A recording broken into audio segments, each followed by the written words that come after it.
very warm good evening to all and welcome to Unacademy.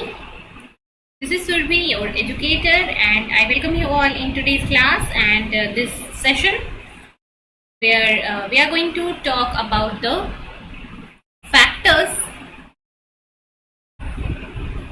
which affect the photosynthesis. So आज के lecture में हम different physiological factors के बारे में बात करेंगे जो कि आपके फोटोसिंथेसिस के प्रोसेस को अफेक्ट करते हैं. Factors affecting photosynthesis we are going to talk in today's lecture.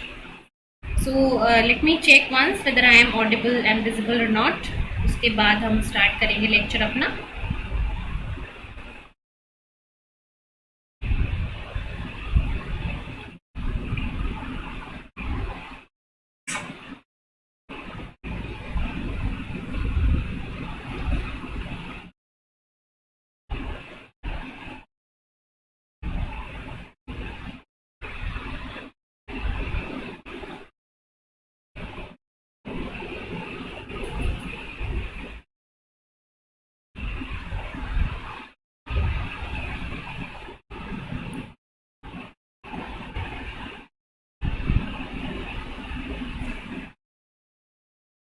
Okay, so I think the video is live, so let me check audio सही आ रही है या नहीं. उसके बाद स्टार्ट करेंगे.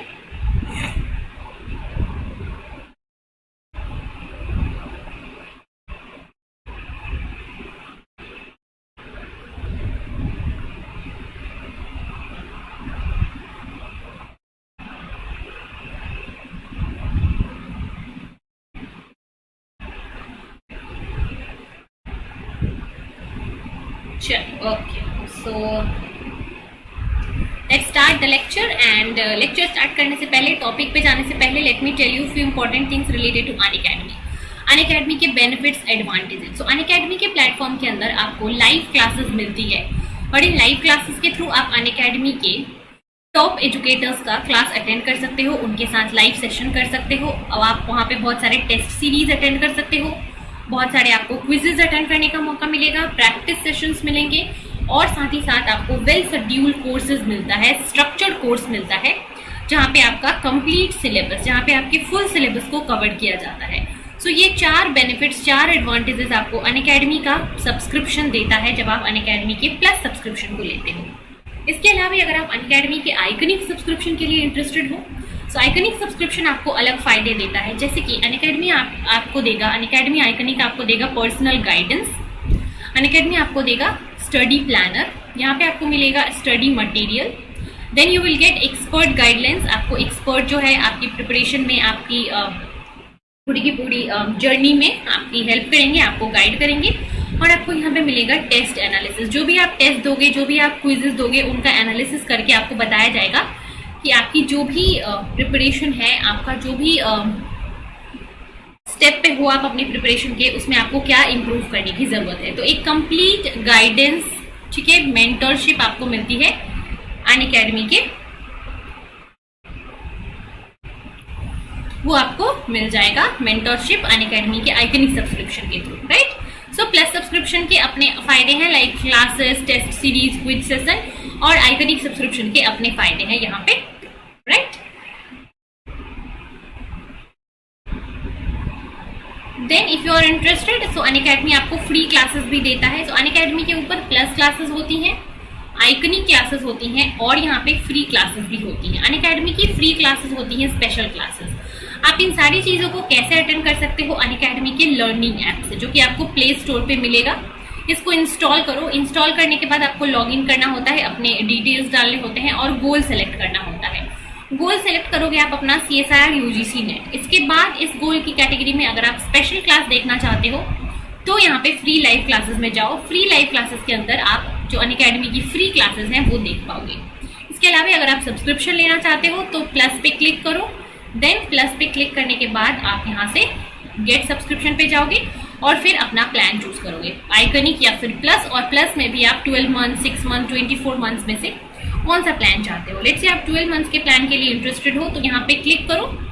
देन ये जो ओवरऑल अमाउंट है, इससे if you want to avail 10% off, so इस ओवरऑल प्राइस से 10% ऑफ आपको मिलेगा. कैसे? यहाँ पे रेफरल कोड एंटर करके. And you can use my referral code that is Surbi01। This is my code जिसको यूज करके आप अनअकैडमी से 10% ऑफ ले सकते हो on plus subscription. Plus subscription पे आपको 10% ऑफ मिलेगा अनअकैडमी के, जब आप अनअकैडमी से यहाँ पे सब्सक्राइब करोगे।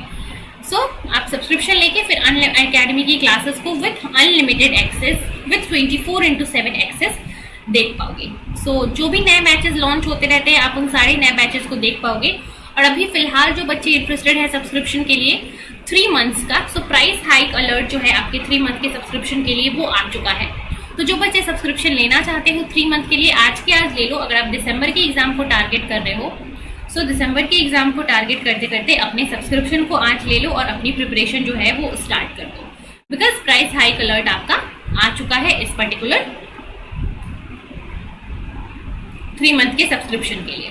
और बहुत सारे नए बैचेज स्टार्ट हो रहे हैं, जैसे कि टारगेट JRF बैच, ठीक है, स्टार्टेड फ्रॉम 15 सितंबर। Target JRF batch for MCQ session started from 15 सितंबर। Then an outshine batch for chemical sciences, ये भी स्टार्ट हो चुका है आपका 15 सितंबर से। Then an outshine batch for physical sciences, ये भी स्टार्ट हो चुका है। सो बहुत सारे नए बैचेज ऐसे ही आपके प्लस कोर्स के अंदर स्टार्ट होते रहते हैं, batch course, crash course, then MCQ series. तो आप इन सारे सेशंस को, इन सारी चीज़ों को अटेंड कर सकते हो कैसे, अनअकैडमी के लर्निंग प्लेटफॉर्म पे जाकर, ठीक है। इन सारे सेशंस को आपको अटेंड करने को मिलेगा अनअकैडमी के प्लेटफॉर्म पे। यस प्रियंका मैम, क्या आप जितना पढ़ाई है इस सीरीज में वो इनफ है? बच्चे फोटोसिंथेसिस के लिए मैंने जितना पढ़ाया है that is I think enough for CSIR।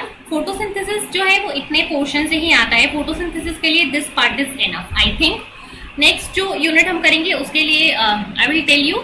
And देखो, मैं जो लेक्चर्स कराती हूँ आप मेरे लेक्चर्स अटेंड करो, ठीक है। लेक्चर्स अटेंड करने के बाद जब आप टेक्स्ट बुक पढ़ोगे ना, जब आप टेक्स्ट बुक पढ़ोगे तो टेक्स्ट बुक आपको बहुत ही ईजी लगेगा, क्योंकि मोर देन 90% चीजें हम टेक्स्ट बुक की यहाँ पे ऑलरेडी कवर कर रहे हैं। तो अगर आप मेरे लेक्चर्स को करने के बाद टेक्स्ट बुक पे रेफर कर रहे हो तो वो आपके लिए बहुत ही आसान हो जाएगा और आप जल्दी से फटाफट से टेक्स्ट बुक को पढ़ लोगे।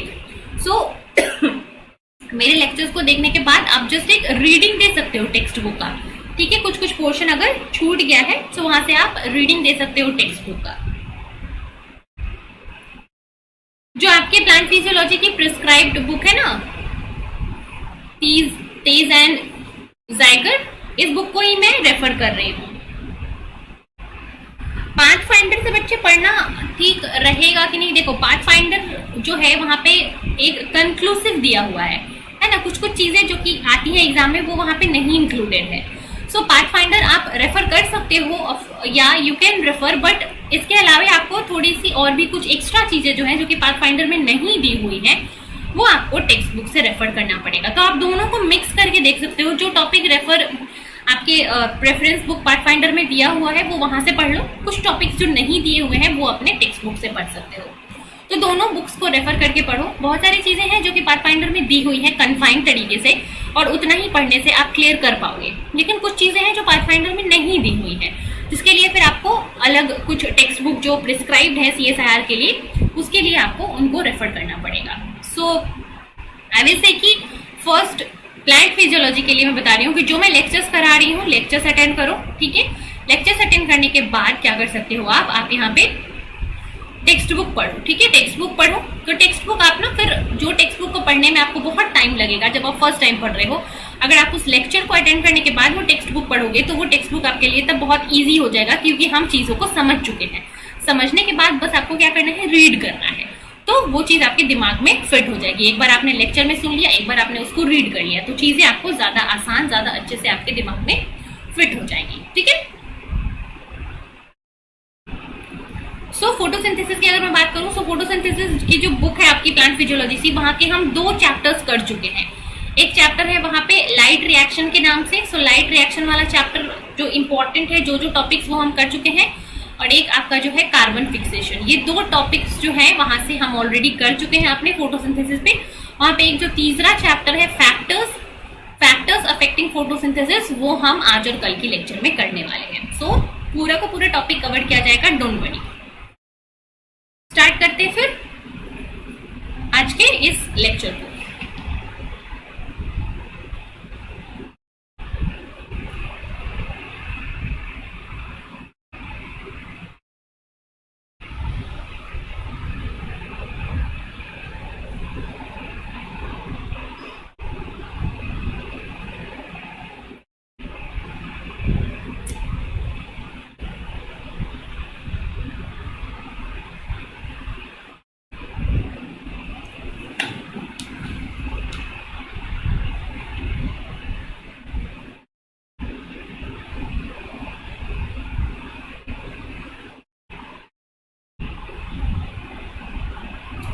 1 सेकेंड।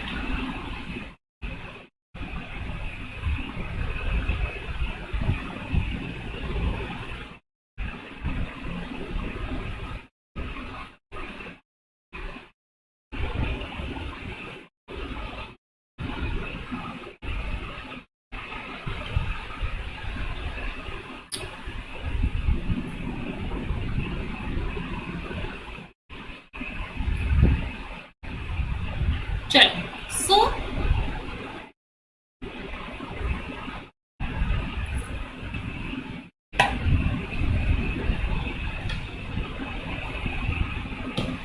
स्टार्ट करते हैं इसको।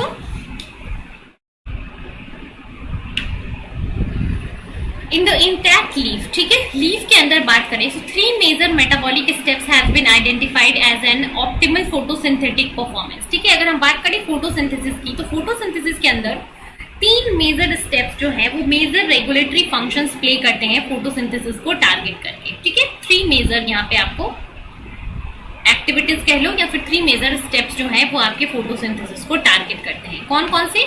Rubisco activity, that is the CO2 fixation, Rubisco activity, that is the CO2 fixation into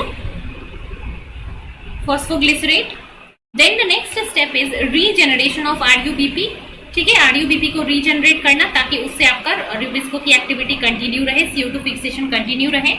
and then the third step is the metabolism of triose phosphate. ठीक है, जहां पे आपका ग्लिसरैल्डिहाइड 3 फॉस्फेट जो फाइनली कन्वर्ट होता है किसके अंदर? ये जो ट्रायोस फॉस्फेट है ये कन्वर्ट होता है इनटू स्टार्च एंड ग्लूकोज। सो ये 3 स्टेप्स के थ्रू, 3 प्रोसेसेस के थ्रू आपकी जो एक्टिविटी है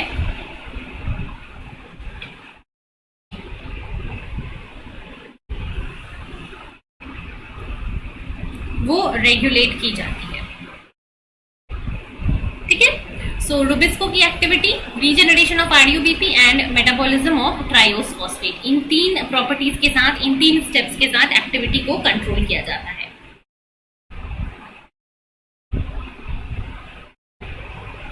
ठीक है, सो यहाँ पे एक टेबल है जहां पे आपको इस लिमिटेशंस को बताई जा रखी है। So limiting factor CO2, rubisco की एक्टिविटी में लिमिटिंग फैक्टर क्या होता है? CO2 का लेवल अगर लो है, so this is the limiting factor, condition that will lead to limitation. अगर CO2 का लेवल लो है तो वो रुबिस्को की एक्टिविटी को क्या करेगा? कॉम्प्रोमाइज करेगा।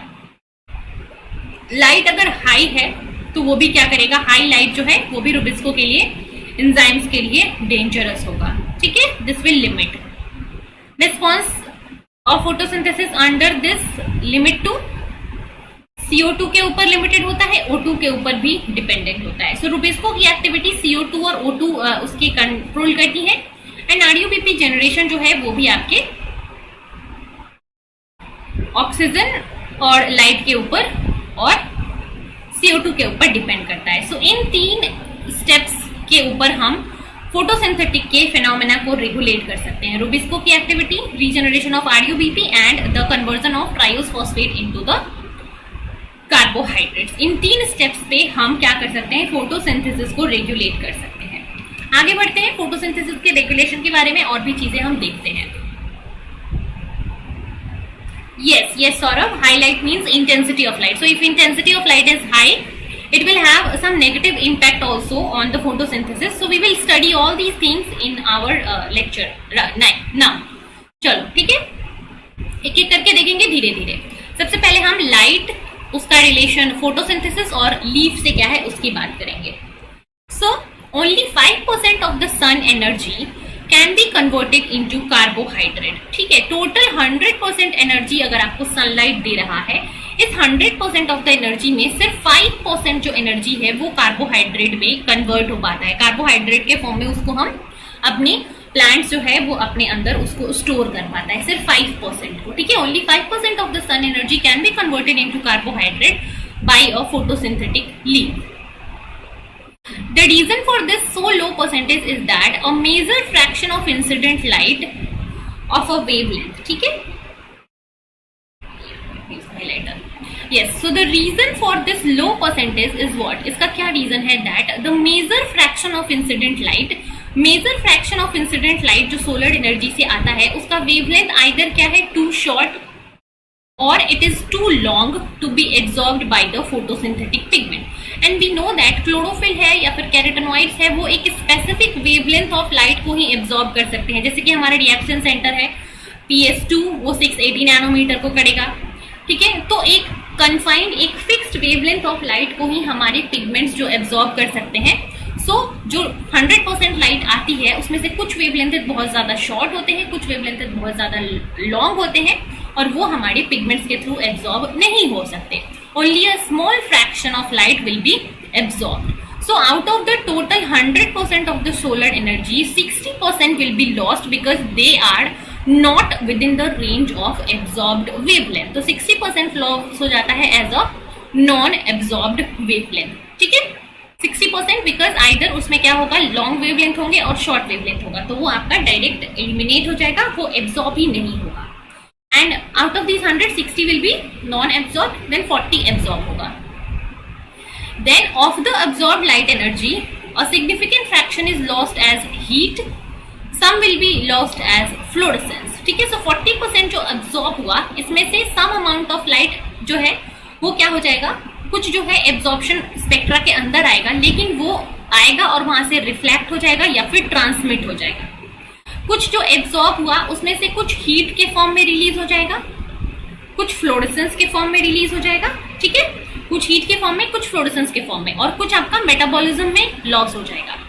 एंड आउट ऑफ दीज सारा लॉस अगर आप मिला लो, इसमें से सिर्फ 5% जो रिमेनिंग रहता है एनर्जी, वो फोटोसिंथेसिस में यूज होता है for the fixation of carbohydrate. So out of the total energy that is incident, total 100% of the solar energy that is incident, only 5% is converted into carbohydrate. ठीक है, only 5% is converted into carbohydrate. So out of these 100% of the light, only photons with the wavelength of 400 to 700 nanometer are utilized in photosynthesis. 400 to 700 nanometer के light सिर्फ utilise होते हैं out of these 100% light. And अगर इस 400 to 700 की light अगर 100% अगर हम देखें, सो इस 100% में से 85 to 90% of this photosynthetic active radiation, this PAR light is absorbed by the leaf. ठीक है, सो इस 400 to 700 नैनोमीटर की जो लाइट की रेंज है जो कि फोटोसिंथेटिक पिगमेंट एब्जॉर्ब कर सकते हैं, उसका 80 to 90% जो है वो लीफ एब्जॉर्ब कर लेता है. एंड बाकी जो रिमेनिंग 10 to 15% है, those remaining 10 to 15% are either reflected at the leaf surface और they are transmitted through the leaf. ठीक है, जो रिमेनिंग 10 to 15% है वो आइदर लीफ रिफ्लेक्ट कर देता है या ट्रांसमिट कर देता है. ठीक है, because chlorophyll absorbs strongly the light in the blue and red region of the spectra. So जो blue और red कलर का लाइट होता है वो तो आपका इस 80 to 95%, 80 to 90% के रेंज में आ जाता है, जो कि एब्जॉर्ब होता है. जो रिमेनिंग लाइट है वो आइदर रिफ्लेक्ट होगा और ट्रांसमिट होगा. सो रेड और ब्लू मेनली क्या होता है, एब्जॉर्ब हो जाता है, एंड द रिफ्लेक्टेड लाइट जो है वो mainly lies in the green region, and that's why leaf का कलर क्या होता है, ग्रीन कलर ऑफ वेजिटेशन आता है. So usually green colour of vegetation आता है बिकॉज अब जब हम फोटोसिंथेटिक एक्टिव रेडिएशन की बात करते हैं, उसमें से 80 to 90% ऑफ द लाइट है वो ब्लू और रेड रीजन में रहता है, और ब्लू और रेड रीजन के लाइट जो है वो यूजुअली क्या हो जाते हैं, एब्जॉर्ब हो जाते हैं. जो रिमेनिंग बच जाता है आपका ग्रीन स्पेक्ट्रा का लाइट, वो रिफ्लेक्ट और ट्रांसमिट होता है, and that's why leaf vegetation appears green in colour. So ये 2 पॉइंट्स और आपका ये का पूरा फिगर ये आपको क्लियर होना चाहिए. Out of the 100% of the light, only 5% is assimilated in carbohydrate via photosynthesis. So this should be clear to everyone. Yes, let me know in the comment अगर clear है तो.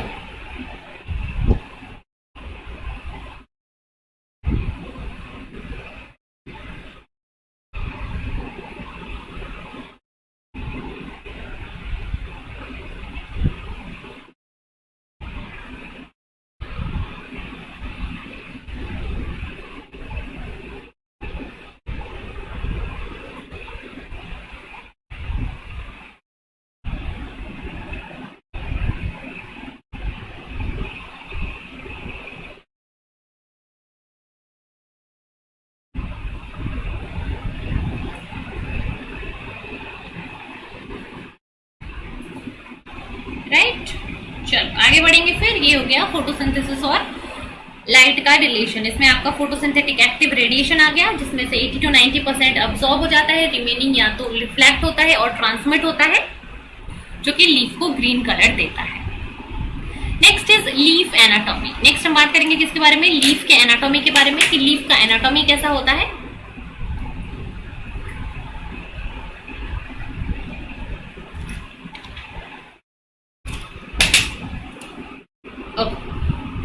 So the anatomy of the leaf is highly specialized for light absorption.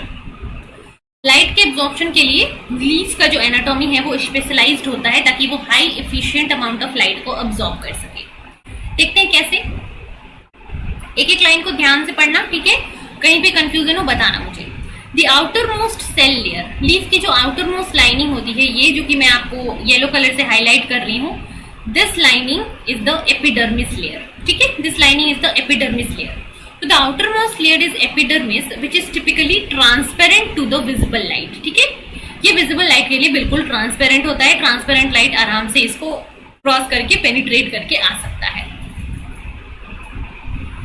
And this layer is transparent and the cells are often convex, ठीक है? These are convex cells. That means it has different refractive index across.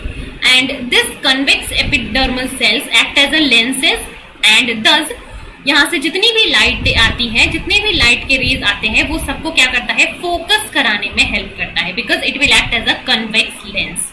So convex epidermal cells, they will act as lenses and can focus the light so that the amount reaching to the chloroplast, they can be multiplied or they can be many times greater than the amount of the ambient light. So ये epidermis का क्या role है? This epidermis layer will act as a lens. So यहाँ से जितने भी photosynthetic के light के रेज आ रहे हैं इस एपिडर्मिस लेयर पे, एपिडर्मिस क्या करता है? उसको लेंस की तरह काम करके उन सारे रेज को कॉन्सेंट्रेट करा देता है। कहाँ पे? क्लोरोप्लास्ट के पास। उन सारे रेंज को कॉन्सेंट्रेट करा देता है। It focuses all the light rays to the chloroplast so that the amount of light irradiating on the chloroplast, it can be increased, ठीक है? so many times increased हो जाता है लाइट जो कि इस क्लोरोप्लास्ट के ऊपर पड़ेगा by this epidermal layer and its activity as lens. और इस phenomena को बोलते हैं epidermal focusing. so epidermal focusing is very common in many herbaceous plants and it is also very prominent in plants in the tropical region that will grow in forest, ठीक है? so forest के अंदर जहाँ पे long trees होते हैं, long trees के नीचे कुछ शॉर्ट ट्रीज होते हैं जहाँ पे लो लाइट इंटेंसिटी होती है, तो यहाँ पे लाइट की इंटेंसिटी को, लाइट के एब्जॉर्बेंस की इफिशियंसी को बढ़ाने के लिए this epidermal focusing is a very common phenomena, जहाँ पे epidermal lining of the leaf will act as a convex lens and they will focus the light on the chloroplast in order to increase the light intensity falling on the chloroplast. ये सारी light को क्या करेगा? Chloroplast के ऊपर focus करा देगा, because they will act as lens. ये सारे इंसिडेंट लाइट है और ये फोकस होके सिर्फ एक एरिया पे आएगा, राइट? क्लोरोप्लास्ट पे. So this is known as epidermal focusing. Epidermal focusing term should be clear. This term epidermal focusing, what it is, it should be clear to everyone, ठीक है?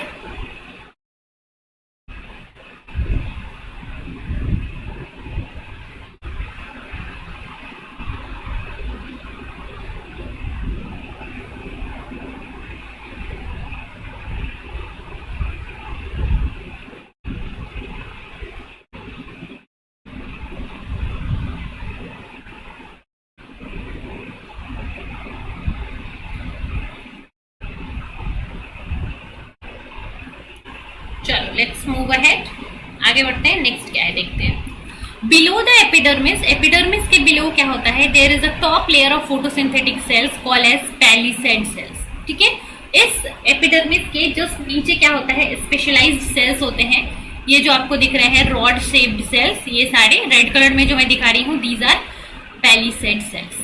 ठीक है, so below the epidermis layer there is a specialized photosynthetic cells called as palisade cells, and they are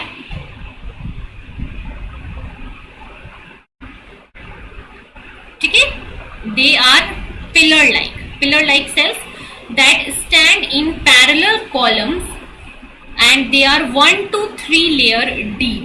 ठीक है, ये एक layer हो गया, ये एक लेयर हो गया सेल्स का, यहाँ पे दूसरी लेयर हो गई, यहाँ पे तीसरी लेयर हो गई. ठीक है, सो ये 1 और 2 और 3 लेयर्स के फॉर्म में अरेंज होते हैं एपिडर्मिस के नीचे, and they are pillar like cells. ठीक है, some leaves have several layer of these palisade cells and we may wonder how efficient it is for a plant to invest energy in the development of this multiple layer cell when the high chlorophyll content of the first layer would appear to allow little transmission of the incident light to the leaf interior. ठीक है, so ये जो high layering होती है, plant इस high layering को करने की जरूरत क्या है? ये तो आपके लाइट इंटेंसिटी को क्या कर रहा है, मिनिमाइज कर रहा है. So there is a phenomena that is the sieve effect and the light channelling. यहाँ पे सीव इफेक्ट और लाइट चैनलिंग का एक टर्म आता है, उसको समझते हैं. So the more light than might be expected penetrates the first layer of palisade cells because of this sieve effect and the light channelling. तो यहाँ पे क्या होता है, हाई अमाउंट ऑफ लाइट जो है वो एपिडर्मिस से एंटर करके आपके इस पैलिसैड सेल्स तक आता है. तो अगर हाई अमाउंट ऑफ लाइट आपके क्लोरोप्लास्ट तक पहुंच जाए, इस मीजोफिल सेल तक पहुंच जाए, तो उस आप मीजोफिल सेल के क्लोरोप्लास्ट को क्या कर सकते हैं, डिस्ट्रॉय कर सकता है. इसलिए यहाँ पे multi layer of cells arranged होते हैं जो कि आपको हाई लाइट इंटेंसिटी को क्या कराएंगे, जो कि इस एपिडर्मिस को पेनिट्रेट करके आ रहा है उसकी इंटेंसिटी को लो कराएंगे. सीव इफेक्ट और लाइट चैनलिंग का फिनोमेना होता है यहाँ पे. ठीक है, सो ये जो multi layer palisade sales plant बनाता है, इसका सिग्निफिकेंस ये होता है कि वो हाई लाइट इंटेंसिटी से प्लांट के मीजोफिल सेल्स को प्रिजर्व करना चाहता है. ठीक है, जिसके कारण वो मल्टी लेयर कॉलम सेल्स को बनाता है to protect the mesophyll cell. And then there is a event of light channelling also. Will see. Let me know first if these 2 points and this image as well as this slide is clear to everyone.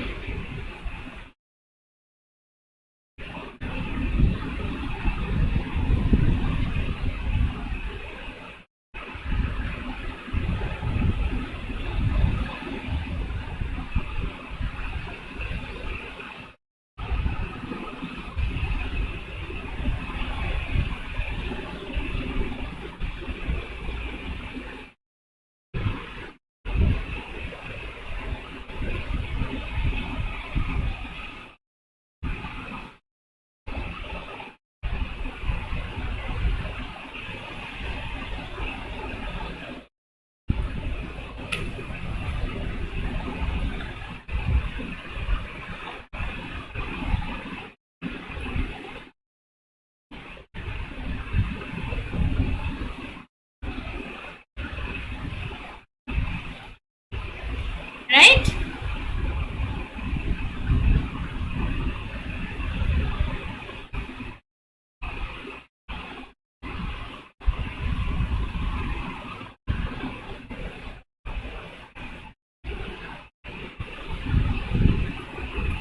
ठीक है, last point. Okay, last point देखो क्या कह रहा है.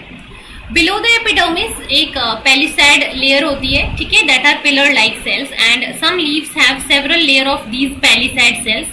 ठीक है, जिसको क्रॉस करके फिर यहाँ पे लाइट एब्जॉर्ब होके फाइनली आता है. So this high level of multi layer cells development जो है is there. So when the high chlorophyll content of the first layer would appear to allow the light transmission of the incident light to the leaf interior, है ना?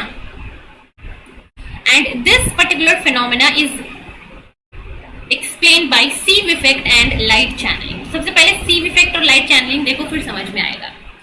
Sieve effect क्या होता है? Sieve effect is due to the fact that chlorophyll is not uniformly distributed throughout the cell, but instead is confined to the chloroplast. ठीक है, इस palisade cell के अंदर या फिर मीजोफिल सेल के अंदर पूरे के पूरे स्ट्रक्चर के अंदर क्लोरोफिल नहीं होता है. क्लोरोफिल सिर्फ एक स्पेसिफिक क्लोरोप्लास्ट ऑर्गेनेल के पास ही होता है. And this packaging of chlorophyll result in shading between the chlorophyll molecules and creates a gap between the chloroplast. ठीक है, बिकॉज ऐसा नहीं होता है कि क्लोरोफिल एक कंटिन्यूअस लाइनिंग में प्रेजेंट होता है. ठीक है, कहीं पे क्लोरोफिल के हाईली डेंस स्ट्रक्चर्स होंगे, कहीं पे क्लोरोफिल होगा ही नहीं, कहीं पे क्लोरोफिल होगा, कहीं पे होगा ही नहीं. सो डिसकंटिन्यूटी होती है क्लोरोफिल के पैकेजिंग में. ठीक है, और जिसके कारण क्या होगा, क्लोरोप्लास्ट के अंदर कुछ एरिया के अंदर लाइट अब्सॉर्ब होगा where light is not absorb, और कुछ एरिया जहां पे गैप होगा वहां पे लाइट एब्सॉर्ब नहीं होगा. तो इसी को क्या बोलते हैं, सीव बोलते हैं. सीव क्या होता है, कुछ ऐसे स्ट्रक्चर होता है ना, ऐसा स्ट्रक्चर है मान लो, और यहाँ पे क्या है, छोटे छोटे छोटे छोटे से परफोरेशंस है. सो वैसे ही होता है, कहीं कहीं पे क्लोरोफिल प्रेजेंट होता है जहां पे लाइट एब्सॉर्ब होगा, कहीं कहीं पे क्लोरोफिल प्रेजेंट नहीं होता है जहां पे लाइट एब्सॉर्ब नहीं होगा. राइट. सो ऐसा स्पेसिफिक अरेंजमेंट जो है वो आपको due to this palisade layer of cells, due to this arrangement मिलता है. ठीक है. Because of the sieve effect, the total absorption of light by a given amount of chlorophyll in a palisade cell is less than the light absorbed by the same amount of light in a solution. अगर आप same amount of light अगर एक solution में डालो, same amount of chlorophyll, मान लो 5 unit ले लो, nanogram chlorophyll एक solution में ले रहे हैं, और एक क्लोरोप्लास्ट के अंदर 5 नैनोग्राम है, और यहाँ पे सेम अमाउंट ऑफ लाइट अगर आप दे रहे हो, तो इस सॉल्यूशन के अंदर सेम अमाउंट ऑफ क्लोरोफिल जो है वो ज्यादा अमाउंट ऑफ लाइट को ऑब्जॉर्व करेगा as compared to the same amount of chlorophyll in the palisade cells because of these sieve effect, है ना, क्योंकि क्लोरोफिल जो है वो because of these tube like arrangement linearly spaced नहीं होता है. कहीं पे क्लोरोफिल होगा, कहीं पे यहाँ होगा, कहीं पे यहाँ होगा. सो किसी रीजन में क्लोरोफिल जो है हाई अमाउंट में होगा, वहां पे high intensity of light absorb होगा, कहीं पे गैप्स होंगे जहां पे लाइट अब्सॉर्ब ही नहीं होगा. सो इस इफेक्ट को बोलते हैं सीव इफेक्ट. और इस सीव इफेक्ट के कारण क्या होता है, क्लोरोफिल जो है वो less amount of light absorb करता है जितना कि उसको जनरली करना चाहिए. सो this is somewhat what it is protecting the chlorophyll from absorbing high amount of light, जिसके कारण फोटो इनहिबिशन ना हो जाए. फोटो इनहिबिशन एक फिनोमेना होता है, जब क्लोरोफिल जो है हाई अमाउंट ऑफ लाइट को ऑब्जॉर्व कर लेता है तो उसकी एक्टिविटी डिक्रीज हो जाती है. तो ये जो सीव इफेक्ट है, ये जो ट्यूबुलर लाइक अरेंजमेंट है, वो आपके क्लोरोफिल को समवट प्रोटेक्शन प्रोवाइड कराता है. Then there is a light channelling event. So light channeling occurs when some of the incident light is propagated through the vacuole of the palisade cells and through the air spaces between the cells, and finally this will transmit the light to the leaf interior. So light channeling event क्या होता है, यहाँ से light enter किया palisade cell से. Palisade sales जो है longer tube like sales है, यहाँ पे वाटर वैक्यूल्स होंगे, वैक्यूल्स के थ्रू लाइट पास करेगा, फिर वैक्यूल्स के बीच में यहाँ पे कुछ गैप्स होंगे, फिर यहाँ पे और एक लेयर होगा. सो इन सारे सेल्स के थ्रू फाइनली लाइट पास करते करते ये जो इंटीरियर में मीजोफिल सेल्स हैं यहाँ पे लाइट पहुंचता है. सो ये एक लेयर से दूसरे लेयर में जो लाइट ट्रांसमिट होता है, this is known as light channelling. और इसके कारण भी लाइट इंटेंसिटी जो कि मीजोफिल सेल तक पहुंचेगी वो डिक्रीज हो जाती है. तो ये सीव इफेक्ट हो गया और चैनलिंग हो गया. ठीक है, जो कि क्यों होता है, due to the presence of palisade cells below the epidermis lining. Clear हो रहा है ये दोनों, sieve effect and light channelling. Remember this, इससे हो सकता है कि क्वेश्चन आ जाए आपके एग्जाम में. अभी तक इसे क्वेश्चंस देखा नहीं गया है, बट आ सकता है. So remember these two effect. Sieve effect क्या होता है और लाइट चैनलिंग क्या होता है, किसकी वजह से होता है, दोनों किसकी वजह से होता है, पैलिसेड सेल्स की वजह से. दोनों की वजह से क्या होता है, लाइट इंटेंसिटी जो है जितनी क्लोरोप्लास्ट के पास आनी चाहिए उतनी आ नहीं पाती है. ठीक है, वो लाइट जो है वो डिस्ट्रीब्यूट हो जाता है. ठीक है. सो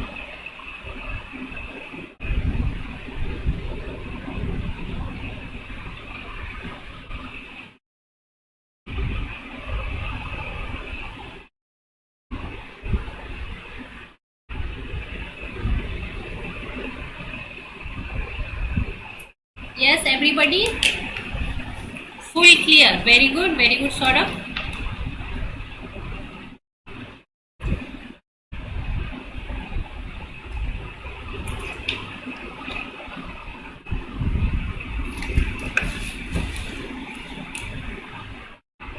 ठीक है, आगे बढ़े, आ जाओ.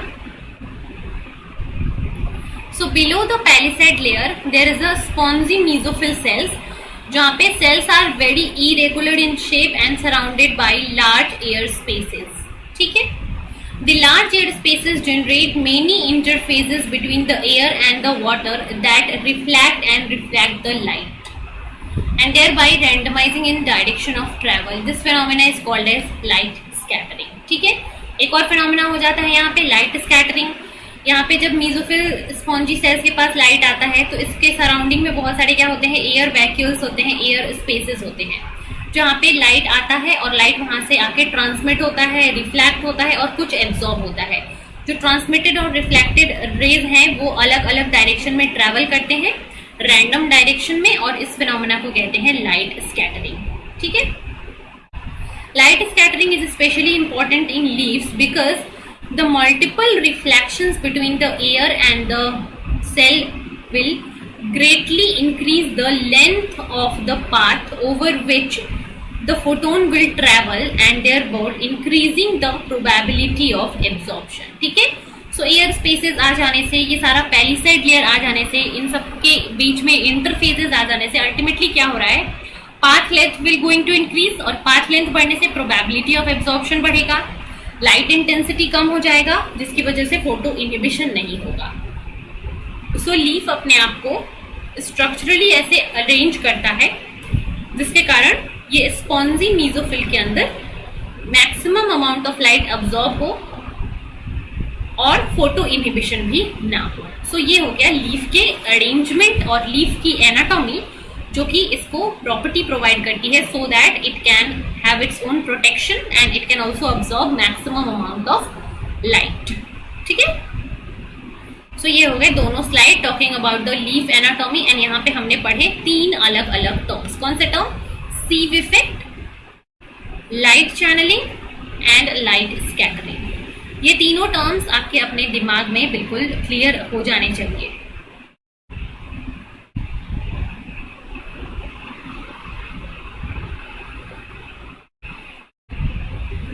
ठीक है।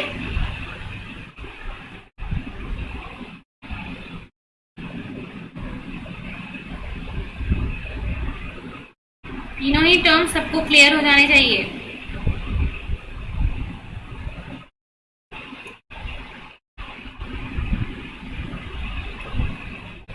चलो आगे बढ़ते हैं।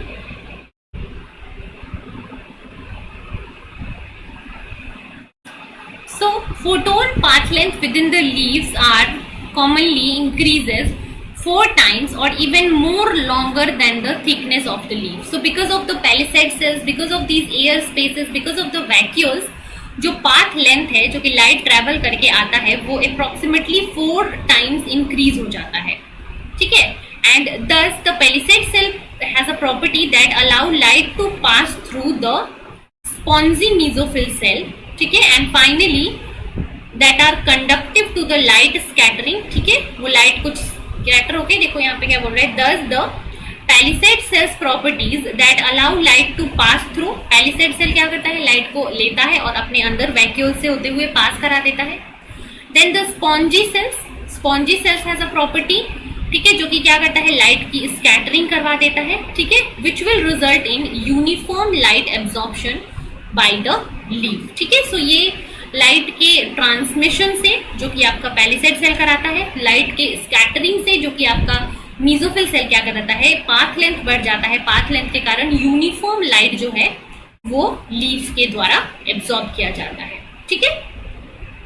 And in some cases such as desert that have so much of high light intensity that can potentially harmful to the leaf.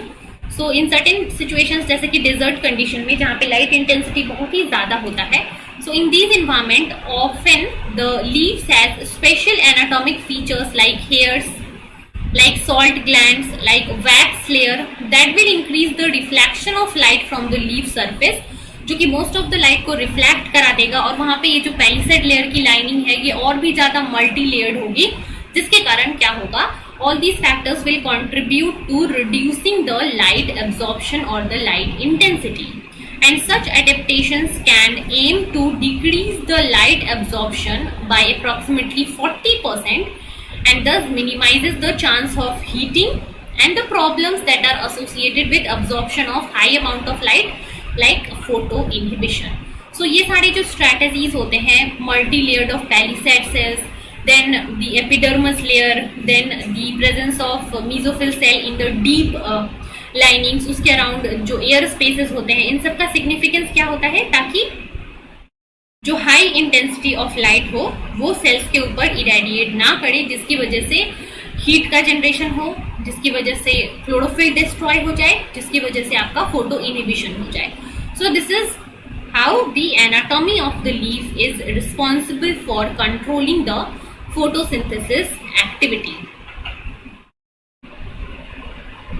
Right?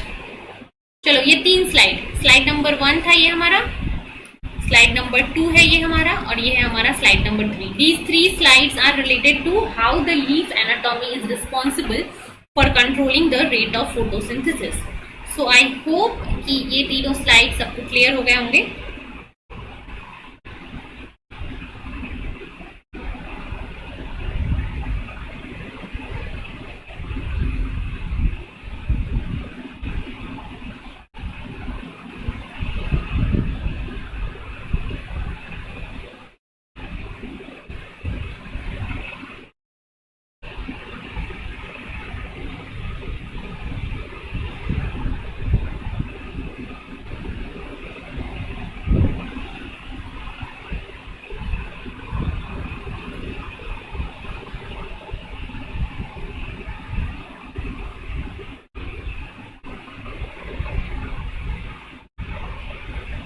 Right चलो, कौन बता रहा है मुझे क्लियर है या नहीं? फटाफट से बताओ मुझे कमेंट के अंदर, अगर क्लियर नहीं है तो, अगर क्लियर है तो विल डिस्कस फर्दर.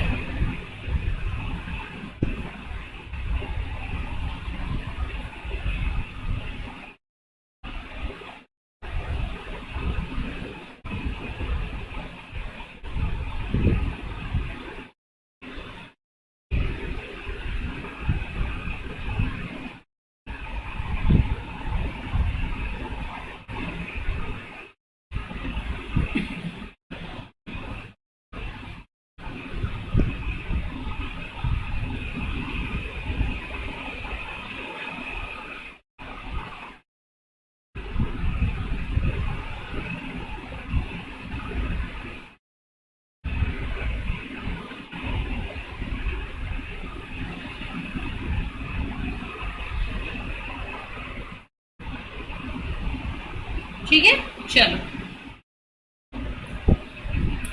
देखते हैं आगे क्या है. Chloroplast and so rest I think will discuss in our next lecture, है ना. बाकी का अगले लेक्चर में डिस्कस करते हैं, ठीक है. बाकी का अगले लेक्चर में करेंगे.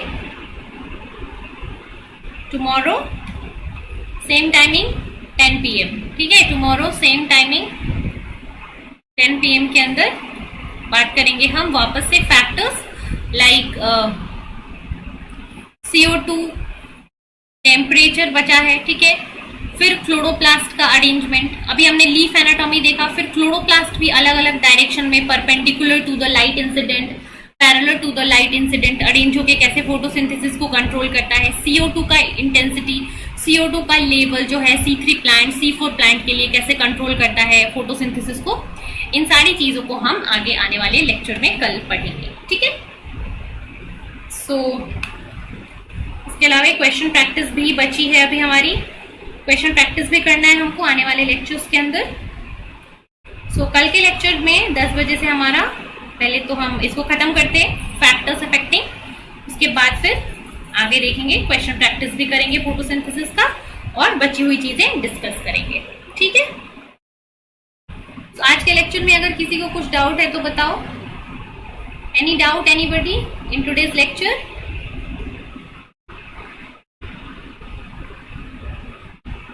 आई होप कि डाउट ना हो, और अगर फिर भी डाउट रह जाता है तो लेक्चर खत्म होने के बाद अगर कोई बच्चा रिकॉर्डेड क्लास देख रहा है, उसको कोई डाउट आता है तो नीचे कमेंट में अपने डाउट को मेंशन कर देना. Will discuss your doubt in the next class, ठीक है. So that's all for today's session. कल मिलेंगे 10 बजे, इससे टॉपिक को आगे कंटिन्यू करेंगे, फैक्टर्स अफेक्टिंग फोटोसिंथेसिस. जहाँ पे हम CO2 का क्या इफेक्ट होता है, ऑक्सीजन के लेवल का क्या इफेक्ट होता है, देन क्लोरोप्लास्ट के मूवमेंट से क्या इफेक्ट होता है। ठीक है, इन सारी चीजों को हम कल की लेक्चर में देखेंगे। तो thank you so much and good night everyone, take care. Yes, video को लाइक जरूर कर देना। जो बच्चा देख रहा है वीडियो अच्छा लगा, कुछ सीखने को मिला आज, तो वीडियो को लाइक करके जाना, बिना लाइक किए नहीं जाना है ना, बिना लाइक किए वीडियो को नहीं जाना है। यहाँ से लाइक कर देना फटाफट।